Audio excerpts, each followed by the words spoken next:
سلام. امروز قصد داریم یکی از تاثیرگذارترین کتاب‌های روانشناسی و تصمیم‌گیری رو بررسی کنیم. تفکر سریع و کند، نوشته دنیل کانمن. این کتاب برنده جایزه نوبل اقتصاد، شاید برترین کتابیه که تا الان درباره مغز و شناخت ذهن بشر منتشر شده. این کتاب به ما کمک میکنه بفهمیم ذهن ما چگونه تصمیم میگیره و چرا گاهی اوقات اشتباهاتی در قضاوت هامون رخ میده. اگه دوست دارید تصمیمات بهتری در زندگی بگیرید و از تله‌های ذهنی دوری کنید، این ویدیو رو تا انتها ببینید. کانمن توی این کتاب 2 سیستم اصلی ذهنی انسان رو توضیح میده. سیستم اول تفکر سریع که شهودی، سریع و خودکار هستش. سیستم دوم تفکر کند، منطقی، آهسته و نیازمند تمرکز. بسیاری از اشتباهات ما در زندگی نتیجه اتکای بیش از حد به سیستم یکه. سیستم یک تفکر سریع. این سیستم بر پایه شهود و پاسخهای سریع عمل میکنه. وقتی یه چیزی رو به سرعت تشخیص میدیم یا واکنش احساسی نشون میدیم، سیستم یک در حال کاره. مزیت اصلیش اینه که سریعه، کارآمده و برای بقا ضروریه. عیب اصلیش هم اینه که به دلیل پیش داوری و تکیه بر حدس و گمان اشتباهات زیادی ایجاد میکنه. مثلا اگر یه سایه عجیب ببینید فوراً تصور میکنید که خطرناکه.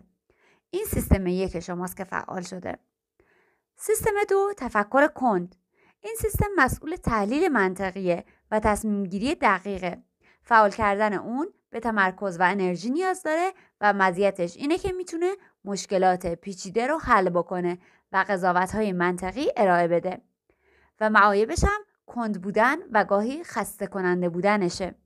مثلا اگه این مسئله ریاضی رو حل میکنید یا تصمیم گیری مالی انجام میدید، سیستم 2 شما در حال فعالیت هستش.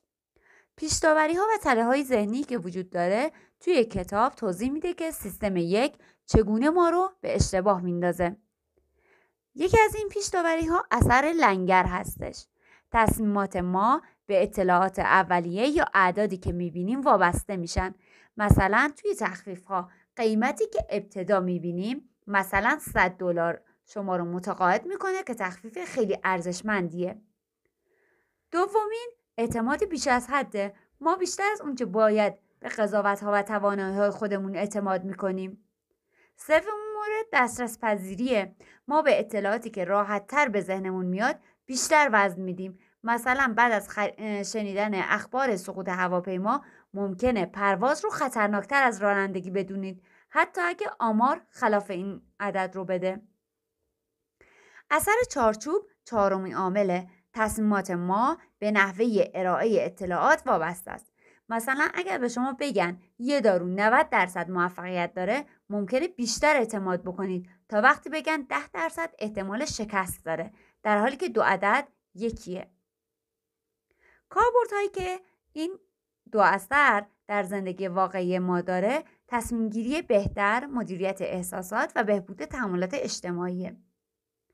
با شناخت این 2 تصمیم میتونیم متوجه بشیم که چه زمانی باید از سیستم 2 استفاده کنیم و از تله‌های ذهنی سیستم 1 دوری کنیم.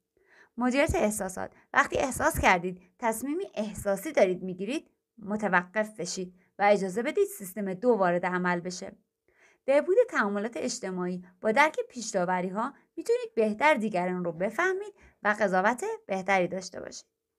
در نهایت جمع‌بندی این کتاب اینه که سیستم 1 سریعه، شهودیه، اما گاهی وقتا اشتباه میکنه. سیستم 2 منطقیه، دقیقه، اما به تمرکز نیاز داره.